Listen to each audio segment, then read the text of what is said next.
Hello and very welcome everyone to this particular session of the current affairs. Today we are going to learn current affairs for 12th of June 2024. So let's start and see that what are the things we can learn from this particular session. Before we start, these are the topics we are going to cover for this particular session. I got a lot of news from international, national and state background.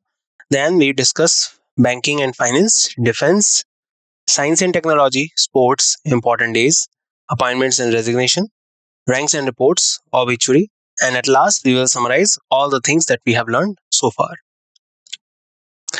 The images used in our slide deck are for educational purpose only. We respect the intellectual property rights of original creators and owners of these images. If you are the owner of any of the images used in this deck and have any concerns or issues, please contact us at sathi@iitk.ac.in and we shall remove the images. Okay, so first news that we are having is that India participates in the foreign ministers meeting of BRICS in Russia. So what has happened on 10th of June that India participated in the BRICS foreign ministers meeting hosted by Russia in Nizhny Novgorod. The meeting was chaired by Sergei Lavrov, the foreign minister of Russia. Accordingly, the meeting was to be held in Brazil, but as Brazil was particularly holding the meeting of G21 nations this year, so that is why the BRICS summit was shifted from Brazil to Russia. Last year it was held in South Africa. Indian delegation was led by Damu Ravi, Secretary Economic Relations, Ministry of External Affairs. This marks India's first foreign policy assignment under PM Narendra Modi, third consecutive term. And also this is the third term that has started under the Prime Ministership of Prime Minister Narendra Modi recently. It is the first foreign ministers meeting since the expansion of BRICS in 2023. Another one that we are having is first ever UN International Day for Dialogue Among Civilizations. So first ever United Nations International Day for the Dialogue Among Civilizations was observed on 10th of June 2024.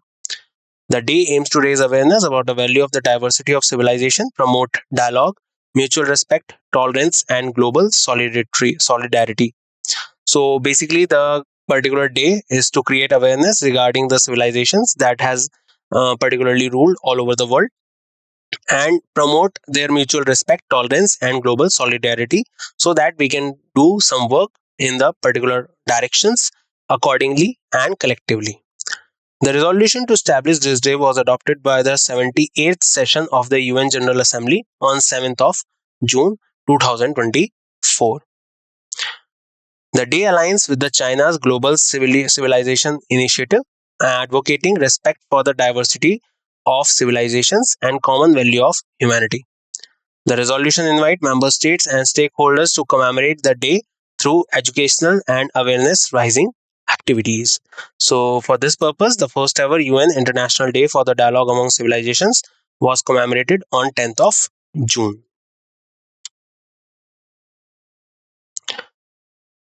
India welcomes Egypt, Iran, UAE, Saudi Arabia, and Ethiopia joining BRICS.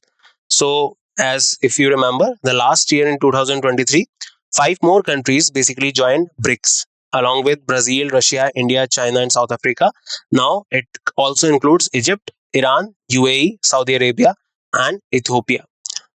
Apart from them, now if we take a look at another country that was to be added was Argentina, but because of some reasons, the president of Argentina backed out at the last point, and now Egypt, Iran, UAE, Saudi Arabia, and Ethiopia are the added members of BRICS.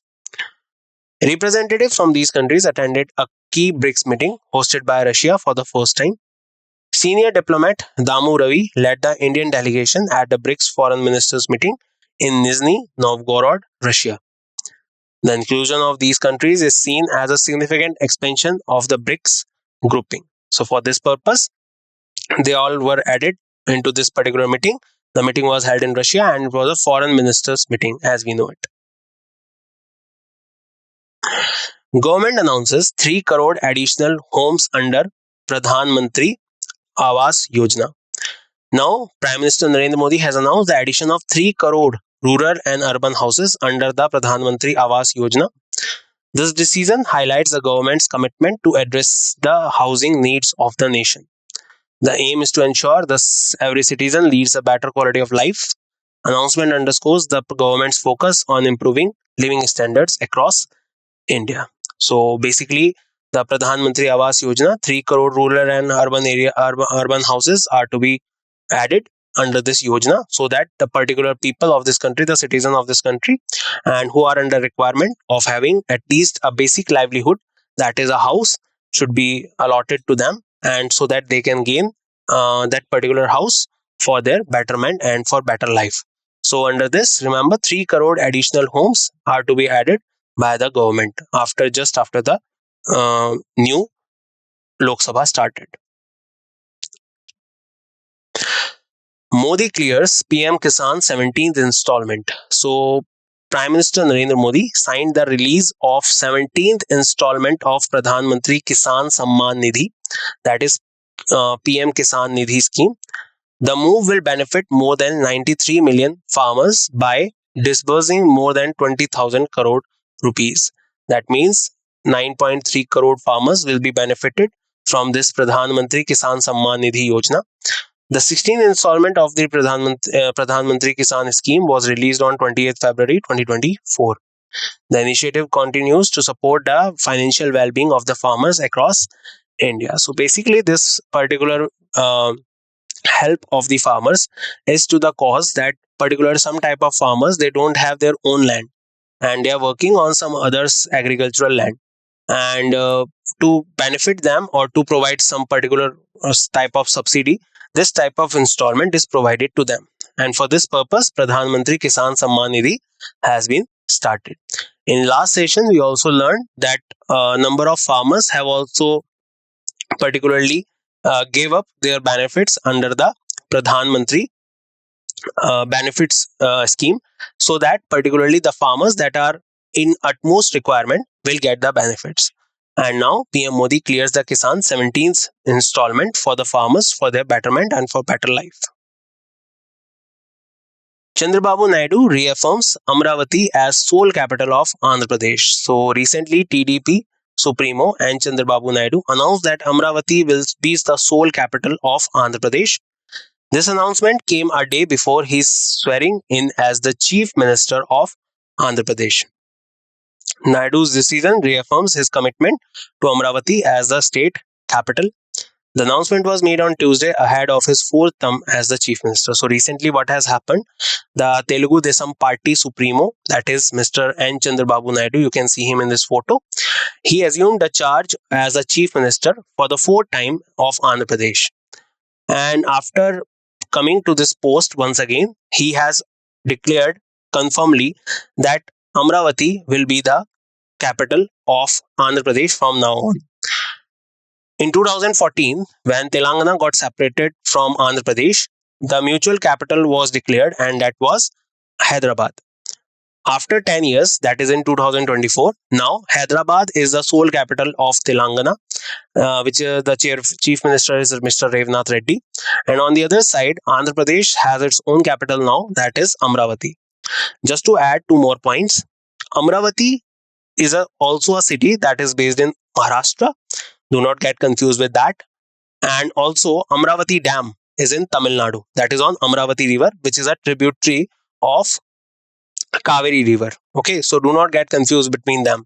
So if someone asks you that Amravati Dam is where, it is in Tamil Nadu, not Andhra Pradesh or not Maharashtra. Okay.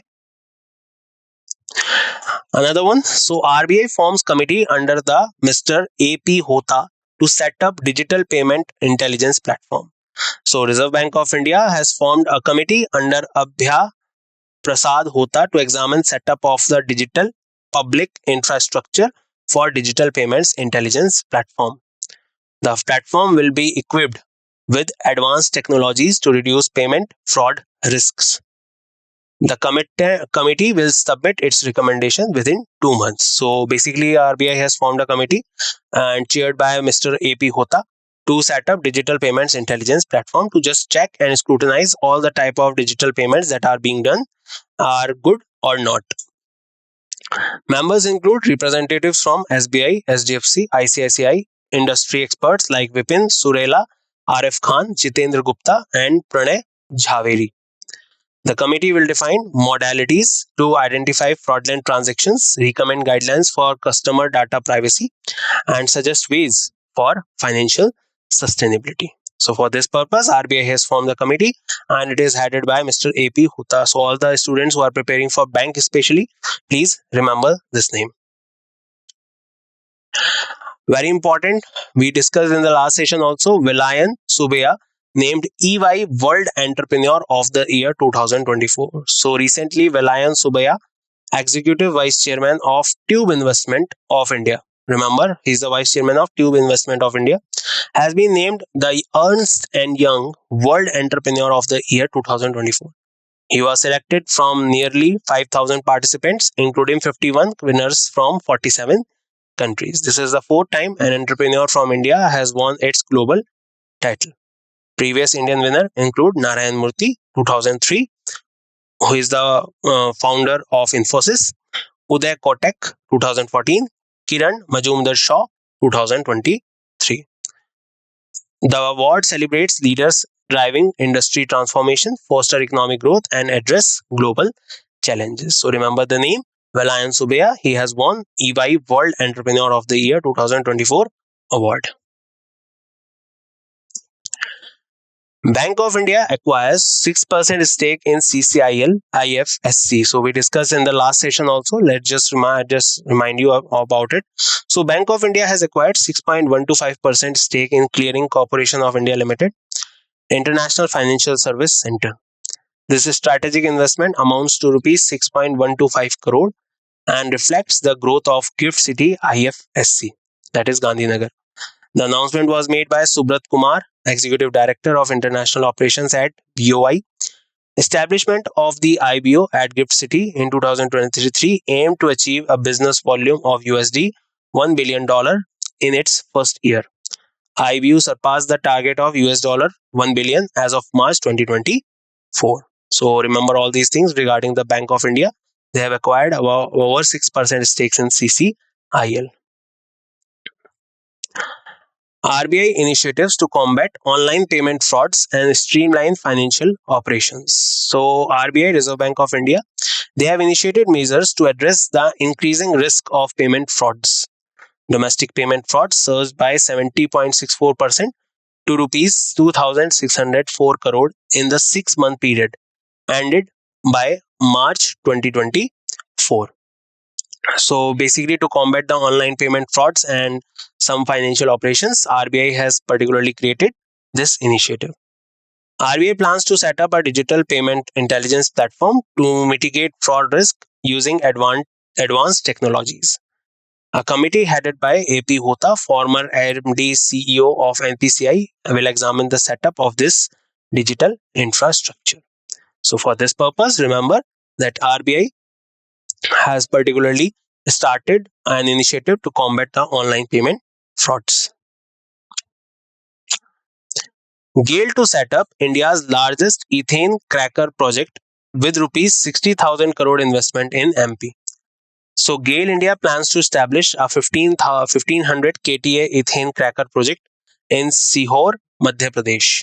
So basically it is a ethane cracker project. That means it is a kind of a blending of the ethane so that the new particular ethylene and particular products can be made. The project involves estimate capex of rupees 60,000 crore. It aims to produce a range of ethylene derivatives, enhancing the petrochemicals infrastructure in the region. The initiative is expected to significantly boost the local economy. So for this purpose, GAIL has to set up India's largest ethane cracker project. SBI revolutionizes SME lending with SME digital business loans. So State Bank of India has launched SME digital business loans. The initiative aims to sanction loans within 45 minutes. So to sanction the loans, in the SBI has revolutionized SME lending with SME digital business loans. SBI has streamlined the borrowing process, eliminating traditional credit underwriting and appraisal procedures.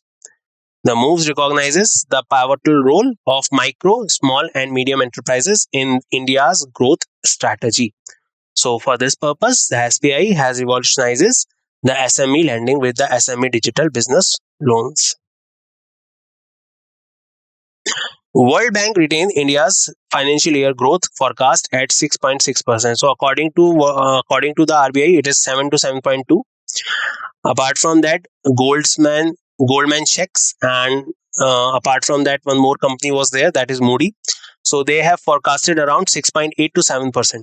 Now, World Bank, they have forecasted it to be 6.6% in its latest biennial global economic prospect. So it is going to be increased in the further next report, which is going to be during the end of the year time. This forecast affirms India's status as the fastest growing among the largest economies. The project reflects the moderate pace of expansion following a high growth rate in financial year 23-2024. India is expected to sustain average growth of 6.7% over the subsequent three fiscal years. So, World Bank has retained India's financial year 25 growth forecast to 6.6%. Sub-Lieutenant Anamika Rajiv becomes India's Navy's first woman helicopter pilot. Very important news for everyone. Please note it down. It is going to be the part of the questions in your exam. So, Sub-Lieutenant Anamika B. Rajiv has become the first woman helicopter pilot in the Indian Navy. Lieutenant Jamyang Zhuang and first commissioned naval officer from Ladakh also graduated as a qualified helicopter pilot. Anamika and Jamyang were among 21 officers awarded the Golden Wings at a passing out parade on 7th of June 2024. Anamika will be allowed to fly helicopters such as Sea Kings, ALH Dhruvs, Chetaks, and MH-60R Seahawks. In 2018, Flying Officer Avni Chaturvedi of the Indian Air Force became the first Indian woman to fly a fighter aircraft solo. And in 2016, she was the one of the three ladies who were added, flying officers who were added into the flying branch of the Indian Air Force. So that is all about this one. So remember her name. Her name is Sub Lieutenant Anamika Rajiv. She became the first Navy woman helicopter pilot. Japan India Maritime Exercise JIMEX 24 kicks off in Yokosuka. So, 8th edition of the Japan India Maritime Exercise has commenced in Yokosuka. The exercise is hosted by Japan Maritime Self-Defense Force. India's Navy, INS Shivalix, and Japan's JS Yugiri are participating in the exercise. JIMEX 24 aims to enhance maritime cooperation between India and Japan. So, that is all. Please remember, Japan India Maritime Exercise, that is JIMEX 24, kicks off in Yokosuka. Recently, Malabar exercise kicks off in Vishakhapatnam, near Vishakhapatnam in Bay of Bengal. And apart from that, the India and Mongolia exercise, that is nomadic elephant, recently held in Mongolia. And apart from that, other exercises also took place. Pixel Sarvam AI, Nirmai Health Analytics among 10 Indian startups in World Economic Forum Technology Pioneer 2024 list. So, according to the World Economic Forum, Pixel, Sarvam AI, Niramai Health Analytics are among the 10 Indian startups featured in the Technology Pioneers 2024 list. The list includes 100 leading technical startups from 23 countries, with 33% led by women's CEO. So, basically, in the field of AI and health analytics, 10 Indian startups were named in the World Economic Forum Technology Pioneer list. Majority of these startups are focused on artificial intelligence, as we know. The list also featured 9 space companies, 4 neurotechnology startups, and 4 clean technology startups. So out of them, India has also featured many companies in this particular setup of the World Economic Forum Technology Pioneer list. SpaceX Starship completes first full flight with successful soft splashdown.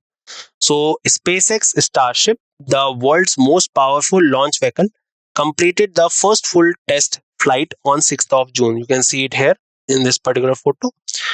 The booster achieved soft splashdown in the Gulf of Mexico and a spacecraft landed in the Indian Ocean. This marks the fourth integrated test flight of Starship. The flight reached an altitude of nearly 211 kilometers at over 1600 miles per hour.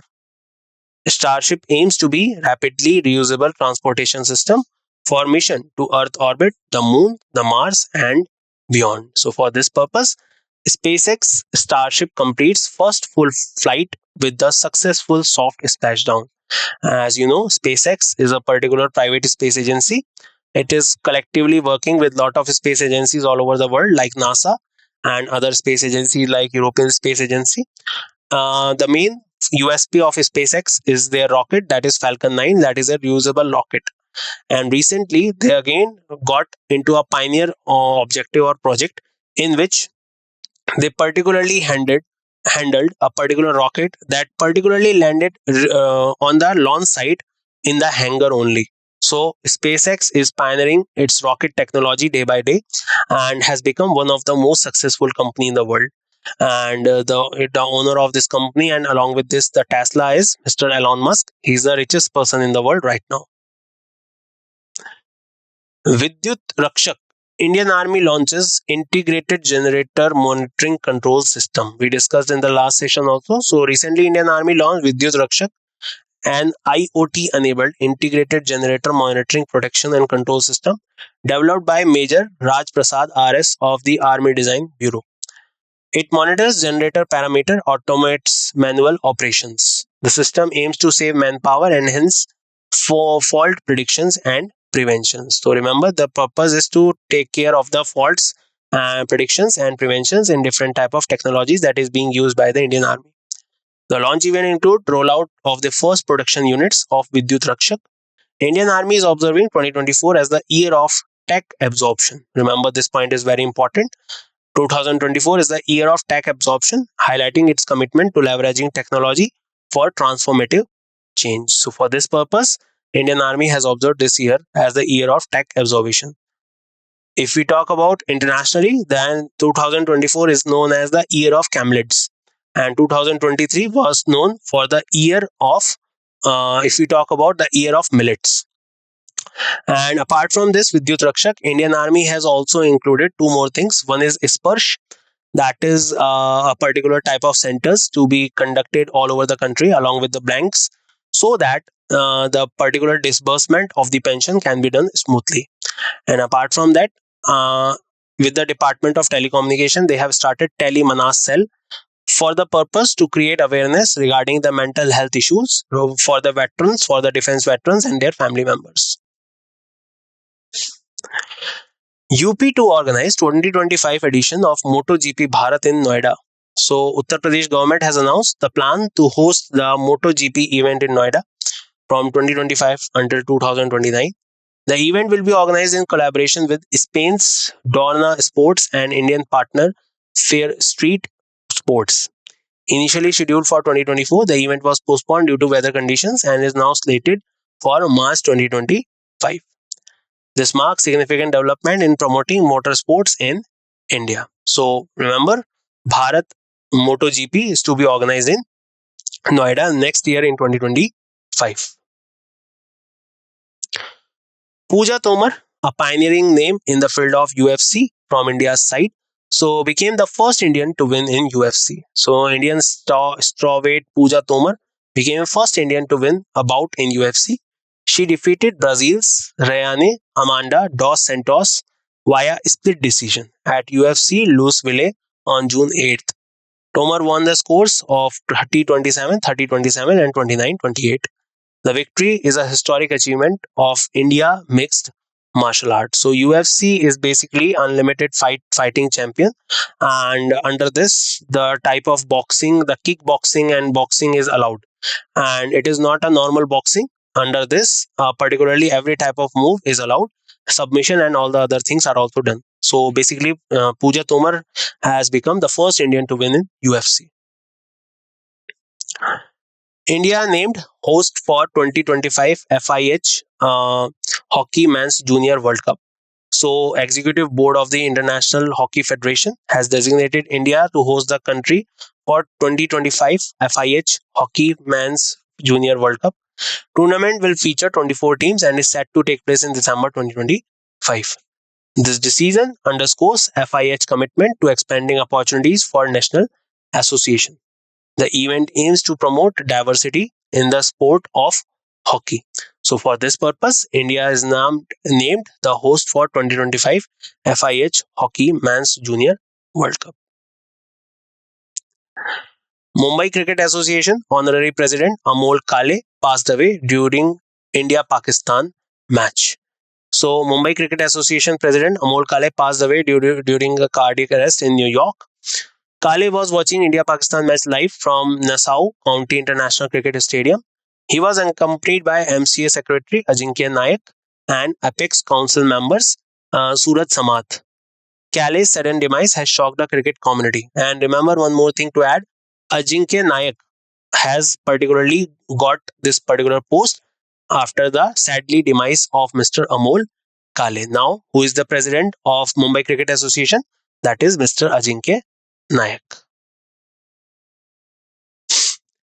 International Archive Day to June 9. So, International Archive Day. Archive Day is a thing that which we particularly store into our data or a kind of a thing that we want to store for memories. So, that is called archive. So, Indian International Archive Day is observed annually on 9th of June to raise awareness about the significance of records and archives. The date commemorates the founding of the International Council of Archives. 2024 observance marks 76th anniversary of International Archives Day. Archives are documentary byproducts of human activity retained for their long-term value, offering direct insight into the past events. The ICA expands IAD to a work-long event, International Archives, observed from 3rd to 9th of June. So remember, 9th of June is known as International Archives Day. International Level Crossing Awareness Day. So, International Level Crossing Awareness Day is observed annually on 6th of June to raise public awareness about the risk at level crossing. So, level crossing is like this. You can see in this photo, the woman is going underneath of this level crossing that is on the railway track. So, to create awareness of level crossing, this particular day is observed on 6th of June. Emphasize the safety of vulnerable people with the slogan beware of trains, life can change in a split second. So when you are crossing this particular level crossing, that you should know that on which particular side the train is coming. Okay, first of all, it is very unsafe that we should not do this type of thing. We should wait and let the train pass away and let the level of this particular thing or the barrier should go up, and then we should go on the other side. But if we are in a hurry or something, first of all, let's see on the both sides. Then only if the train is not somewhere near, only then we should cross it. Okay, but that is not recommended. ILCAD campaign is widely followed by world's railway community and involves around 50 countries. 16th edition of ILCAD was preceded by 3rd edition of International Trespass Awareness Day on 5th of June. ILCAD and Trespass conference were held in Buenos Aires, Argentina, that is the capital, focusing on level crossing safety, trespass, and suicide prevention. So, for this purpose, International Level Crossing Awareness Day is commemorated. World Day Against Child Labor 2024. So, recently, the World Day Against Child Labor is observed globally on June 12th. The objective is to spark the growing global movement against child labor. United Nations emphasizes the connection between social justice and child labor. The theme for 2024 is Let's Act on Our Commitments and Child Labor. So, if we talk about the child labor, then particularly we should know one very important thing, and that is that child labor is also a kind of an illegal activity, and it is described in the Constitution under Article 24. That is the fundamental right, and it is the third fundamental right, that is the right against exploitation. Under that category, Article 24 describes the child labor, the prohibition on child labor. So India is also prohibiting it under fundamental right, and 12th of June is commemorated as the World Day Against Child Labor. Oxford University agrees to return stolen 500-year-old bronze idol to India. So recently, Oxford University Ashmolean Museum has decided to return a 16th century bronze sculpture of Saint Tirumankai Alvar to India. So remember this point. This point was very important. Of which particular the idol is of which particular saint? It is of Tirumankai Alvar. The statue was believed to have been stolen from temple in Tamil Nadu and acquired by the museum in 1967. The decision followed a formal request from the Indian government. An independent research alerted the museum to the statue's origin, prompting the return. 18th Lok Sabha, Narendra Modi took oath as a PM for the third term along with 71 ministers. So as we know that the number of ministers should not exceed the 15% of the Lok Sabha. So that is why they have 71 ministers here.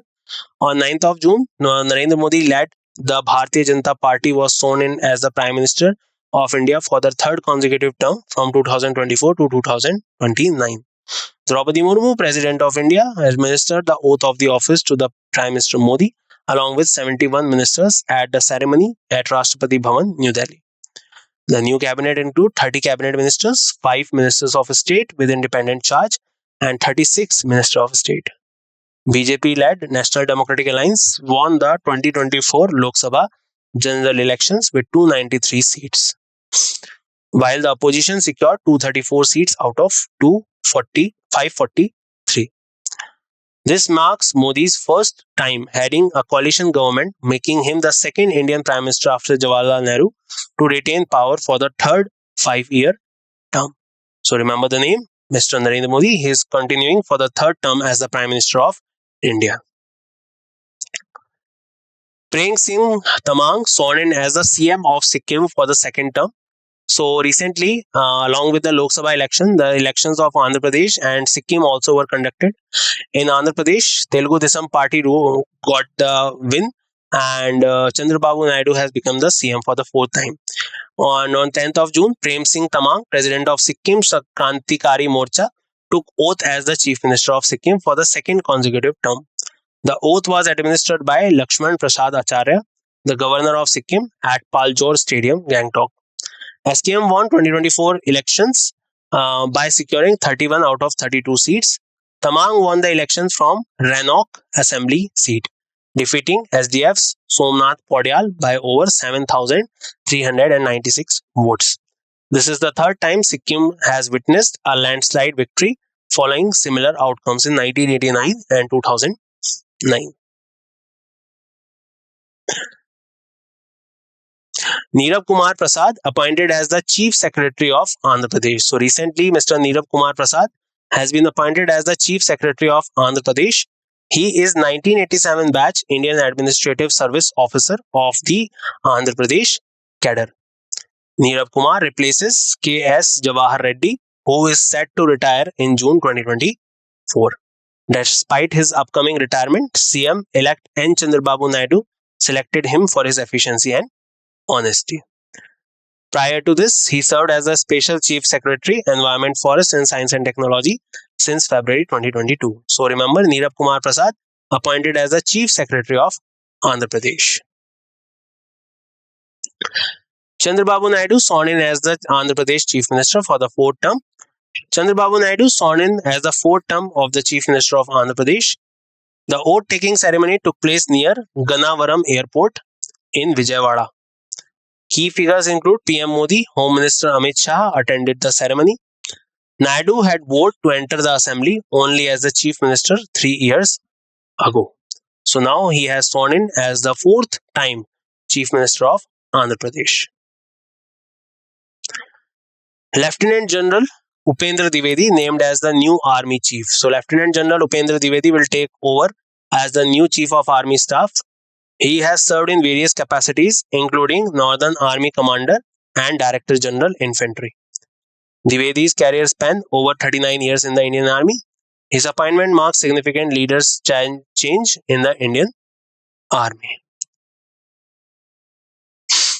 Abhijit Kishore and Rahul Vats appointed as the new leaderships of COAI. So, Cellular Operator Association of India has announced new leaderships. Abhijit Kishore, Chief Operating Officer of Vodafone Idea, has been appointed as the chairman. Rahul Vats, Chief Regulatory Officer of Bharti Airtel, will be served as the vice chairman. The appointments will be effective from June 2024. So remember, Abhijit Kishore is the CEO and Rahul Vats is the CRO. Abhijit is from Vodafone and Rahul is from Bharti Airtel. IEA's World Investment Report 2024. So, according to the International Energy Agency, global investment in clean energy technology infrastructure reached to US dollar 2 trillion in 2024. The amount is twice that of investment going to fossil fuel. That is a very good remarks that we can do, because the investment that is being done in fossil fuels, more than that, the twice of that is being done in the green energy. The report projects that total energy investment will breach US dollar 3 trillion mark for the first time in 2024. Investment will focus on renewable electric vehicles, nuclear power grids, storage, and low emission fuels. Solar photovoltaic is expected to bring significant transformation in the power sector. So IEA World Investment Report, global investment in clean energy to reach US dollar 2 trillion. And recently, IEA also got into the pact with IIT so that they can particularly create new type of technology for the greener world. Tragic plane crash claims lives of Malawi's vice president and others. So Malawi's vice president Sulos Chilema and 9 others, including his wife, were killed in the plane crash. This is his photo. The crash occurred in the Chikangawa mountain range, that is in Malawi. President Lazarus Chakwera confirmed the tragic incident. Chilima was being seen as a presidential candidate in next year's general election in Malawi. So remember his name. He got died, and he was the Malawi's vice president, Solus Chilima. So let's summarize that what we have learned so far in this session. So the first thing, India participated in BRICS foreign ministers meeting in Russia. India first ever UN International Day for Foreign Dialogue Among Civilizations, 10th of June. India welcomes Egypt, Iran, UAE, Saudi Arabia, Ethiopia, brings joining BRICS. Government announces 3 crore additional homes under Pradhan Mantri Awas Yojana. Modi clears PM Kisan 17th installment. Chandrababu Naidu reaffirms Amravati as the sole capital of Andhra Pradesh. RBI forms committee under AP Hota to set up digital payment intelligence platform. Velayan Subbiah named EY World Entrepreneur of the Year 2024. Bank of India acquires over 6% stake in CCIL. RBI initiative to combat online payment frauds and streamline financial operations. GAIL to set up India's largest ethane cracker projects with rupees 60,000 crore investment in MP. SBI revolutionizes SME lending with SME digital business loans. World Bank retains India's financial year 25 growth forecast 6.6%. Sub-Lieutenant Anamika Rajiv becomes India's Navy's first woman helicopter pilot. Japan's India Maritime Exercise GMX kickoff in Yokosuka. Pixel, Sarvam AI, Nirmai Health Analytics among the 10 Indian startups in World Economic Forum Technology Pioneer. SpaceX Starship completes first full flight with successful soft splashdown. Vidyut Rakshak, Indian Army launches integrated generating motoring control system. UP to organize 2025 edition of MotoGP Bharat in Noida. Pooja Tomar becomes first Indian to win in UFC. India named host for 2025 FIH Hockey Men's Junior World Cup. Mumbai Cricket Association Honorary President Amol Kale passed away. International Archive Day to June 9. International Level Crossing Awareness Day June 6.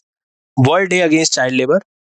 Oxford University agrees to return stolen 500-year-old bronze idol to India. 18th Lok Sabha, Narendra Modi took oath as the PM for the third term along with 71 ministers. Prem Singh Tamang sworn in as the CM of Sikkim for the second term.